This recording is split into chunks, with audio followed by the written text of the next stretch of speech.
Hey guys, welcome back to the channel. In this tech tutorial video we're going to show you how you can apply or add a layout to your pages in your site projects on Webflow website builders. So let us dive into this.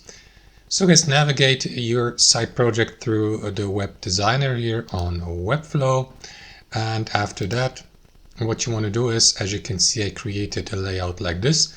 Let me remove this one by undoing this.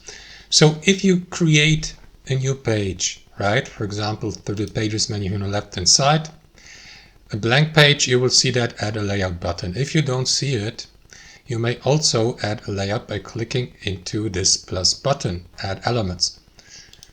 So for the given page, what you want to do is switch from elements to layouts and go through that menu here. You can also search for the library, or as said in the beginning, click into this button and be navigated to that menu here. So let me go with, I don't know, that type of layout here, click into it, and that is going to add the layout to your page so that you may customize it, add elements to it, navigate through these elements here on the left hand side through the navigator.